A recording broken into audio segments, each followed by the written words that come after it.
As we arrive at my classroom, Amy gives me a quick kiss and heads down the hallway. Rin in Tao. Oh, the kiss.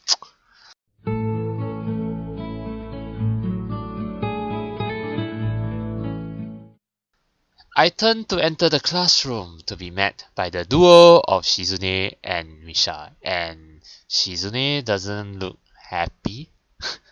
Okay, my bad. You look happy, good. Misha seems to be fighting a losing battle to keep from breaking into a fit of giggles while she translates Shizune's latest rant. Wow, we are pleased, nay, thrilled to see how well you've managed to make new friends and forge traditions. And we're such a cutie too, Hichan. I think that last part was probably Misha. We nevertheless feel compelled to politely remind you that public displays of affection are strictly forbidden. Really? That's disappointing, Hichan. By Section 8 of the Code of Conduct laid out in the student handbook. But we can ignore that, alright? In this case, however, ignorance of the law may be your excuse, as we are feeling lenient. Okay. And the paperwork required to punish the both of you will only add to the already mountainous volume of work which confronts us, the sole members of the student council. And besides, you two are adorable together! Therefore, consider this a formal warning, and please refrain from such displays in the future. At least when Shizune can see you, Hichan. This whole spell is so patently ridiculous that I can't help but reply in the same pompous manner. Well, I for one feel enlightened. I apologize profusely for my rash actions and will strive to contain my baser impulses, which I fear impel me towards such inappropriate displays of public affection. Oh, that's pretty deep, man, right there. It is hardly my wish to burden an already overworked student council with such petty matters, and will do my best to make your lives easier in this matter in the future. At least when Shizune is watching. This last line is delivered with a wink to Misha, who finally loses control of her laughter. Well said, Hichan. Chuckling a little myself, we will enter the classroom. Alright. Class is uneventful, and after the final bell rings, I find myself alone with Muto again about the science club. So, it looks like we've all assembled for the second meeting of the science club. Oh, is it the first? What do you think? Should we count yesterday as a meeting? Well, we did form the club yesterday, didn't we? That seems like club business, so we can safely call yesterday a meeting. Muto smiles in his usual stilted and awkward way. I wonder if the muscles in his face are not just shaped correctly to let him smile naturally. You really do have a knack for this, I think. Logical thought processes, that is. I guess so. A scientist speaks with authority, Hisao. The answer here is, yes, I do. When the world wants to know how it works, we tell it. Even if all we've got is a decent hypothesis. But we must sound certain anyway, because we're the authorities on the subject, right? He chuckles. To go along with his awkward smile at his awkward joke. I'm doing my best not to grimace, but I don't think I'm being too successful. That's entirely false, of course. We know a lot, sure, but nobody's an expert on how the world works, if only because nobody can be sure.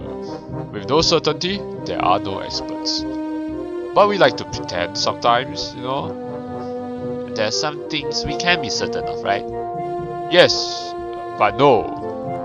We know gravity is there, for example. To illustrate, Muto picks up a pencil and drops it.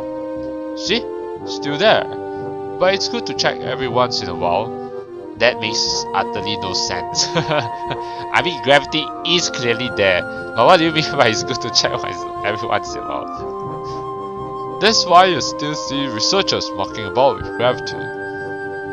We're pretty sure we know how it works, but there's always a chance that something isn't how we think it is. not really, unless you go to the moon. So you check, and check, and check. That's science in a nutshell, Hisao. Yes, but not everything, you know. Some things, yes, you have to keep checking and checking. That's why there's something called experiments. But gravity is already a confirmed, it's really 100% true, so there's no need to keep doing experiments to check that gravity does exist. No, it's 100% proven. The whole time I've listened, feeling rather spellbound, Muto seems to really be passionate about this stuff. I think it's hard to tell sometimes how the world works, how humans work, how the universe works. All these questions to be answered. And depending on what I go into, maybe I could even figure out a way to fix my heart. That's it. I don't think that's a real priority for me. Besides, as we start discussing the book he gave me yesterday, I find myself more and more interested in that than my heart condition. Before we even realize it, an hour's gone by. Well, let's call this meeting over for now, okay? We have another meeting tomorrow or the day after? He considers this for a moment. Call it the day after. I've got a lot of grading to do. Okay, see you then. As I exit the classroom, I realize that I don't really have anything to do tonight, so let's go see Amy, you know? Amy and I didn't make plans, so yeah, surprise her. I guess I'll go to the library. It beats doing homework in my room anyway. What? Go see her! The library always seems cooler than the rest of the building. Probably to keep the books from getting damaged by excessive heat and humidity. Books are sturdy objects, but if you want to keep them in good condition, it takes a little effort. I've got several books that are so well worn, the pages are barely clinging to the spine. It seems impossible for them to still be usable, but if you handle them with care... I make my way to the main desk, where I spot Yuko busying herself with something or another. She smiles at me as I enter and waves. Hello, Hisao. Good to see you again. What are you doing for this time? Or rather, what are you looking for this time? Nothing in particular, I guess. I just didn't really feel like going back to my room is all. Yuko nods. Well, if you're unoccupied, maybe you can help me look for something? Sure, what do you need? Yuko brings a finger to her lips and looks around furtively. What? Why are you asking me to be quiet? She seems to be looking for eavesdroppers. Come closer. I take a few hesitant steps forward while feeling distinctly unnerved. Yuko lowers her voice to a confidential whisper. I'm on the trail of the Yamaku cat burglar. What? Yamaku cat burglar? The what? And this music. I think this is the first time I heard this music. Shh! The walls have ears, Hisao! Or they might. But listen, those missing books, remember them? Yeah. Well, they weren't missing, they were stolen. Well, oh yeah, I remember this part. You know, Kenji's the one who stole them, so Hisao, why don't you tell her this instant? I'm convinced of it. I remember you saying something of the sort earlier, but how do you know? Yuko leans in closer and, if possible, whispers even lower. Because I found one of his hiding places. You did what? Yuko looks triumphant. Found one of his stashes. It was under one of the stairwells in the boys' dorm. 3 books I have been looking for, all there. I had suspected a thief before, but this proves it. And it's Kenji, alright? So, did you take back the books? Yuko looks as if I've just suggested she walk around naked. Are you nuts? You can't know I'm on to him. He might go to ground and evade capture. So what do you need my help with then?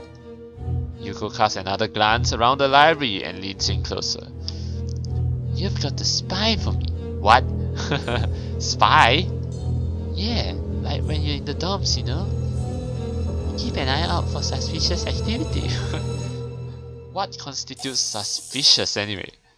I mean, Kenji's a pretty suspicious dude, but I'll wager he barely goes to class, much less sneaks into the library to pilfer books. But didn't Kenji tell you before that he stole a couple of books? He have short-term memory or something?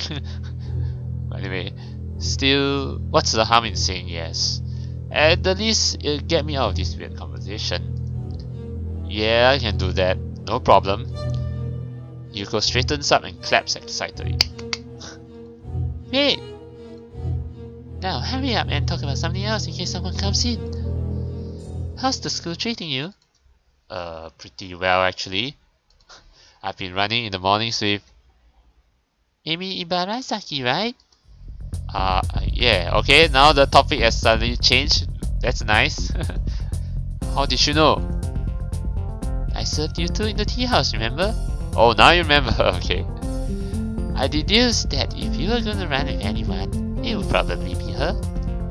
She looks pleased with herself. Impressive. Anyway, yes, we've been running in the mornings, and we kinda started dating. Yuko claps her hands together excitedly. Really? That's great! I'll bet you two are great together. I love seeing people find one another like that, you know? I even thought to myself when you walked into the Shanghai that one time, I wonder if that kid will wind up with one of those girls. Really? Yuko doesn't seem to notice my somewhat weirded out tone and nods affirmatively. Yeah, I could tell that you wind up with one of them, you know? I've got an eye for that sort of thing. Oh, you may be the kind of the clumsy type, but you have an eye for that sort of thing, okay? Of course. Her expression droops slightly. I'm not so good at it myself. So you don't have a boyfriend basically. Oh, I'm sure that's not true. You're so pretty and all, you know. Oh, it's true? I met this guy once. We got along really great, but it turned out he was younger than me. So? And that was kind of weird, but not terribly so.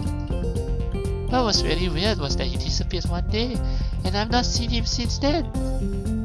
Maybe because you act pretty weird, you know, you weirded him out or something?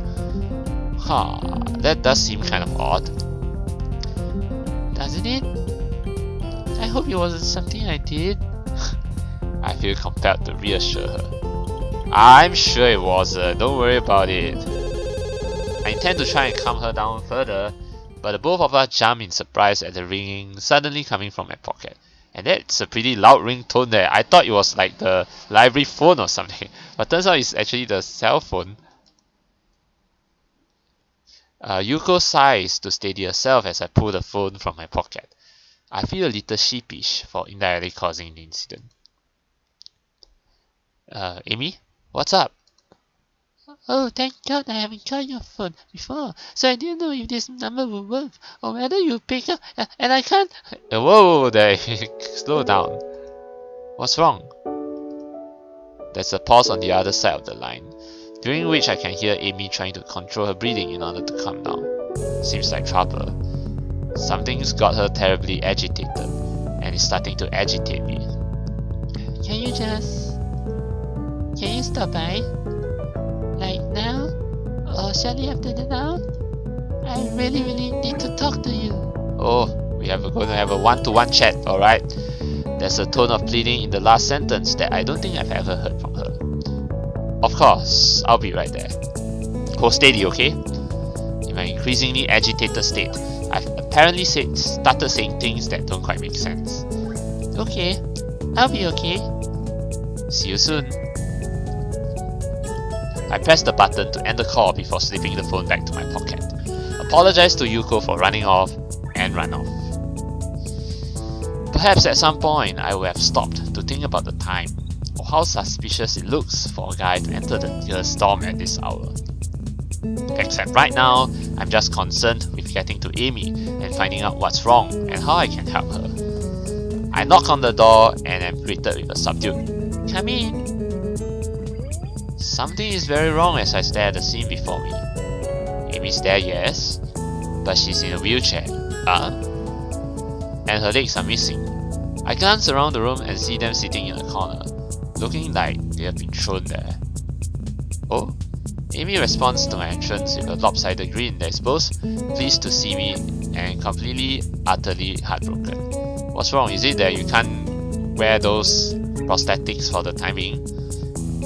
Hi, Hisao. It looks like she's been crying, but if she was, she's stopped now. I notice that I'm a little out of breath, having taken the stairs 2 at a time in order to get here. My heart doesn't seem to mind the strain though. I file this happy fact away for later consideration. Like when I'm not staring somewhat dumbstruck at my girlfriend in a wheelchair. Realizing I've still not responded to a greeting, my brain lurches into gear. Amy, what happened? Yes, I should have listened to you, Hisao. Yeah, it's about the injury. Yeah, the infection. My legs got nasty infection. I'm not allowed to run on it for at least a couple of weeks. She gives a bitter laugh that shouldn't be coming from her. Hey, I can't even walk on it. I could have used a crutch and kept one of my legs, but I didn't see the point. Why hop? You can't run on one leg. At least this way I can still, I don't know, roll fast or something. Yeah, that's good, right? My awkward attempt to look on the bright side seems appreciated, but not really effective. Amy shrugs again. It's just kind of a nuisance. I mean, we can't even eat up on the roof now. No wheelchair access. Yeah, but that's not a big deal, right? I mean, we can still eat together, you know, eat in your room, and that's the important thing. That lopsided grin again. It hurts to look at. I suppose so, yeah. But like I said, it's a nuisance. I mean, I haven't really used the wheelchair in... She thinks for a minute. Maybe 7 years? Something like that anyway. 7 years. A long time. I'm afraid I'm a bit out of practice. Don't worry, Hisao is right here to guide you. Well, fortunately, it's only temporary, right? Amy nods. Thank goodness. Oh yeah, of course. It's not like I've lost them permanently. But it's a pain in the ass all the same. I nod sympathetically. There's not much else I can do after all. What am I gonna do? Say I told you so? No, that's not what you're gonna say to her. Definitely not. Although I did tell her to get that leg looked at. But by the time I noticed, it was too late anyway. Do you need help with anything? That is, can I help with anything? Amy shakes her head and there's a bit of her usual greenback. Nah, I can manage myself. Although if you want to help me over to my bed, you will save me the trouble of rolling over there myself. Sure. I blush in spite of myself. Amy giggles. You're such a prude, Hisao. I'm not prude. I just wouldn't want to take advantage of a young woman such as yourself. What do you mean take advantage? Come on. You're his boyfriend, or rather you're her boyfriend now. Don't say things like take advantage, you know. It's ungentlemanly. I don't know about that. Right. I wheel Amy's chair to her bed and easily scoop her up and deposit her there. She quickly sorts herself out and sits on the side. She's actually a little heavier than she looks, so you better not say that to her. It would be rude of me to observe this aloud, of course, yes. But you still did so all the same. Crap, man, you're kind of heavy. Maybe hits me with a pillow. Yes? It's just saying it's all. Must be all that running. At the mention of running, Amy's screen falters slightly. Oh my god, why have you done, Hisao? Yeah. Well, I guess I won't have to worry about that for a bit, huh? Maybe I'll lose some weight. That's what you do to lose weight, right? cease physical activity? I'm pretty sure that's what the nurse would recommend. Speaking of which, are you going to still be showing up in the mornings? I hate to run along. Shit. Amy's sudden interjection, more disquieted muttering than anything too profane, causes me to look over in shock.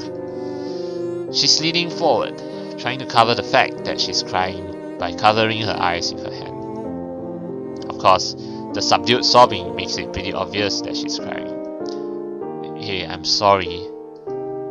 Forget I said anything, okay? I place a hand gingerly around her and pull her close. I can think of nothing else to say or do. How do you comfort someone who's just lost their legs again? Well, you just be by her side, you know. Don't say anything unless it's really necessary. I mean, just be by her side. That's what's most important, you know. Amy wraps me in a hug and stays that way for a while. Sorry. I'm pretty bad at this whole comforting thing, I guess. Don't say that. I'm fine, really. Her voice is slightly muffled by my chest. I pat her head reassuringly. That's the spirit, right? You'll get through this fine, I know it. Besides, I'm here to help you, remember? I'm here by your side. Amy lifts her head and stares at me with tear-stained eyes. Can you? Can you really? She's grinning lopsidedly, and something sparkles in her gaze. I can't tell if I'm being mocked or not. Of course. I mean sure, you behave it, but okay, we did stop. My witty comment is cut off by the sudden press of Amy's lips on mine. Oh, she kissed him. Okay, I'm caught off guard, and I'm rewarded by hitting my head on the wall behind her bed. Ow! Ah. Amy pulls back, trying to look concerned rather than like she's about to laugh. Are you okay? Sorry. I wrap my head ruefully and grins back at her. Caught me off guard there. Is that going to become a habit? Am I going to be lectured by Shizune and Misha more? At the mention of the duo, Amy giggles. Honestly, those two. If I didn't know why, I'll be utterly confused as to why she hangs around with someone so bossy. Oh, you mean Misha? Which one are we talking about? You know exactly which one, Hisao. Misha's highly bossy. So what's the reason then? Huh? The reason why Misha hangs around Shizune? Amy waves my question off with a smile. Well, that's something we will find out when we get into Shizune's room. Not here. No idea. I see. Anyway, you seem to be forgetting the original question, don't you? Oh yeah, I guess I am. You wouldn't mind giving a guy a little warning, would you? Otherwise, I'm liable to wind up with a concussion. I emphasize the point by rubbing at the big back of my head. Amy giggles, man. You could wear a helmet. Some kids here do, you know. Oh, I could just take revenge! Oh, look at Amy's face. I grab a pillow from beside me and whack Amy over the head. Oops. Amy topples off the bed and lands on the floor with her thumb. Oops. Now what have you done, Hisao? This is also awkward right now. Oh my god, no. Her arms promptly reappear on the bed, and she manages to pull herself back up. She really has a surprising amount of strength in that little body. Her face is turned downwards and away from mine, making me think I might have accidentally hurt her. It's so awkward, man. Hisao, what are you doing, man? Amy, you okay? You did hear a hand shoots up and grabs my collar. She pulls me in with a sharp tug, her face now barely an inch away from mine as she grins cheekily. Oh man. Amy? Ouch! Ouch! She gives me a sharp headbutt, our foreheads making quite a loud thud. Oh, both of us knocked out. But Amy doesn't seem to be in pain. I sit back and rub my now sore head as Amy smirks victoriously. How's that for revenge? No fair! You can't take revenge for revenge? For someone missing most of her legs, Amy's surprisingly agile. I swipe at her, but she deftly rolls out of the way and lands a hit with her pillow. Another pillow fight, oh yeah! Of course, the odds are against her. I can't stand up for starters. Oh, look at that! Woo! Now this is a really nice. Oh, and look at Amy's face. That smirk on her face. Wow, this is really very cute moment. Guess I can't after all. Amy seems to have effectively tripped me up, and is now sitting primly astride me as I lay on my back. I'm not even sure how she managed it. I win! I snicker mischievously. I've been thoroughly defeated, by a girl no less. Yeah, and by a girl that's a fraction of my size at that. Then again, being defeated doesn't seem quite so bad. Amy being positioned over my waist isn't something that I, or my body, can ignore easily. I open my lips to speak, but Amy's head darts downwards before I can get so much as a word out. I give no resistance as she presses her mouth to mine. Not that I want to. This is different somehow. It's like it's from the bottom of her heart. She pulls back, nips at my lower lip, and reinitiates the embrace. Her tongue darts inside my mouth, exploring. Oh, ho, ho, ho. I can feel warmth spreading through my body as my heart begins to beat faster. Oh, it's a French kiss now. We're going deeper now. It's a French kiss now. Here we go. My mind starts to go foggy, and I become vaguely aware of my hand traveling up Amy's blouse. Amy gasps as I reach her breast. Then there's a giggle, and then, oops. Alright, let's just take a look at this. Haha. Now we get a good glimpse of the image right here. I stare up at a grinning Amy. Told you, that makes my second win now. What? That doesn't count. You used feminine vowels. I was fair in love and war, right? Ah, that that wink and that smile. Ha! And you're even blushing. I didn't know you were blusher, Hisao. You were blushing too, you know. Probably because of your prudish ways. Even I've got to admit, this is a stupid thing to say to a woman who is currently straddling me and has been, up until a few seconds ago, playing tonsil hockey with me. A prude, am I? Well then, let's you blush us first, shall we? I'm not sure whether the tone of her voice terrifies or arouses me, but that question is quickly made rather moot. Oh, that's pretty fast. In a motion of practiced ease, she peels her blouse off and tosses it carelessly aside. Her bra and skirt quickly follow it onto the floor. Well, that's really pretty fast now. Even Hisao's shirt is also off, if you notice. Hisao's shirt is off. Okay.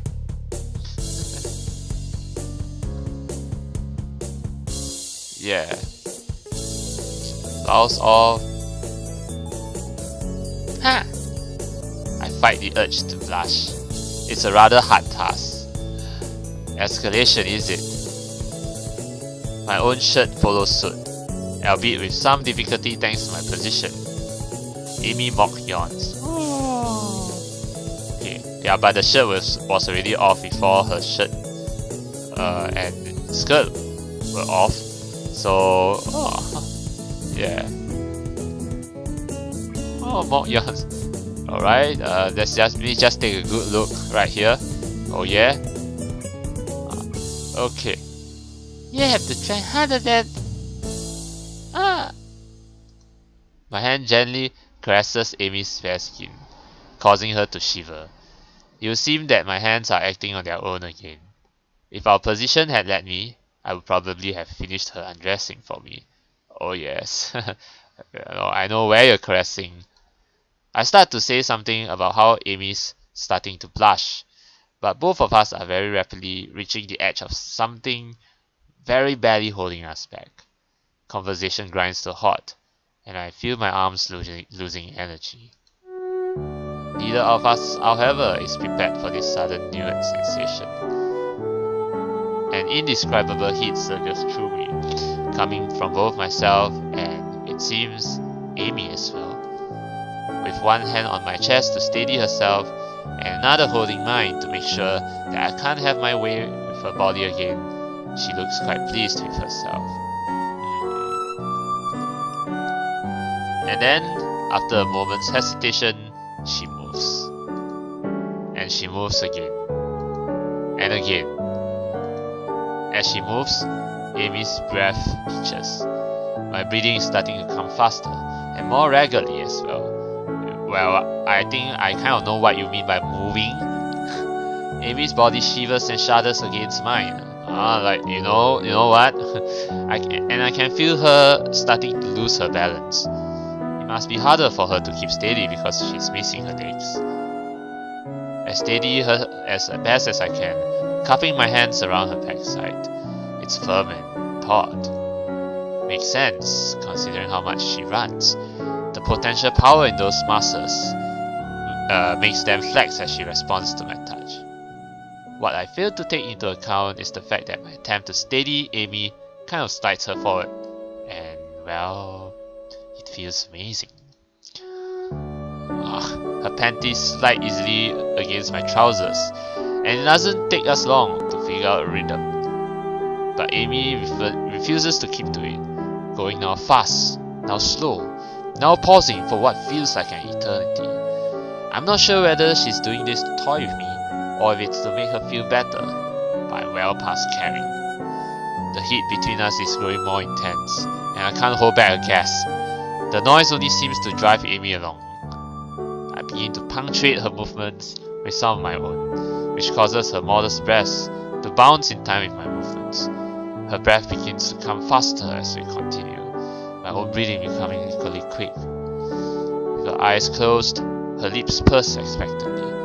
I just managed to lift myself up for a few moments, our mouths seeking one another, her chest sliding against mine as our sweat mingles.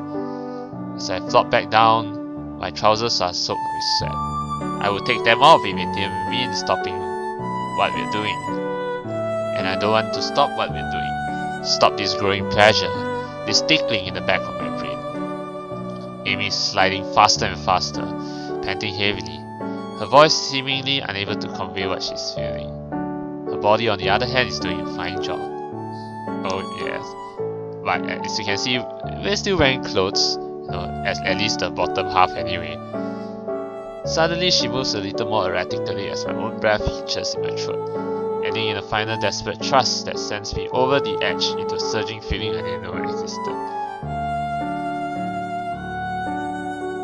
My mind blanks, fills with white noise, and I succumb to the feeling of climax.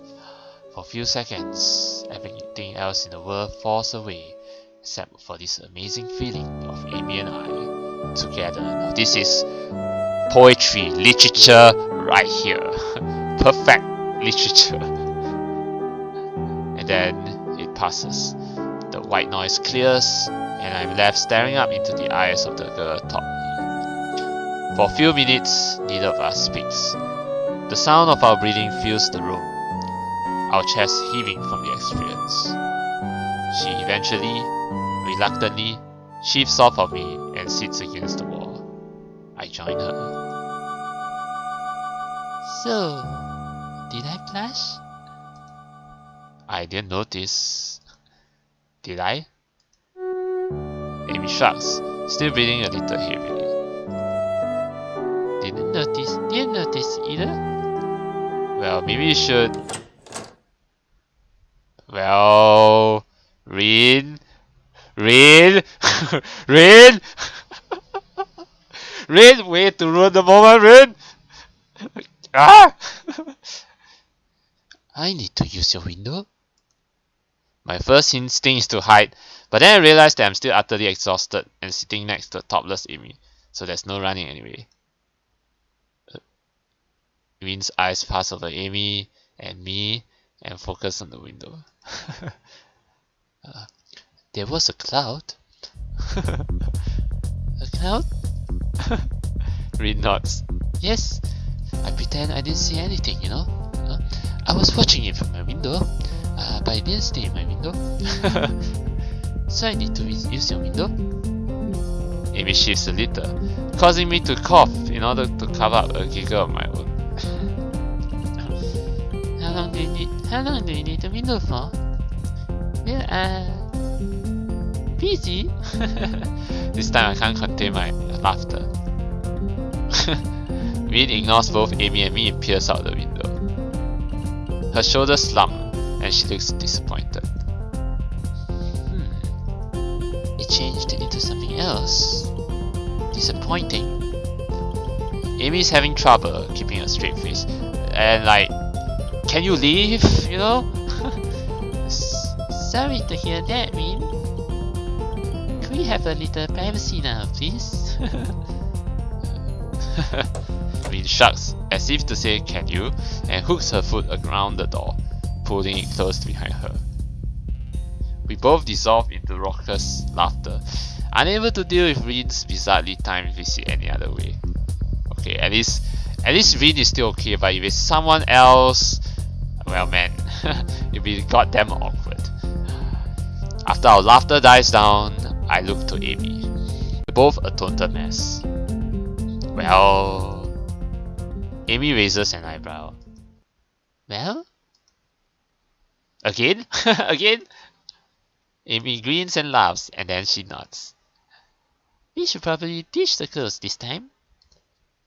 Okay, here we go now. Okay, I think we're probably skipping that part, but still,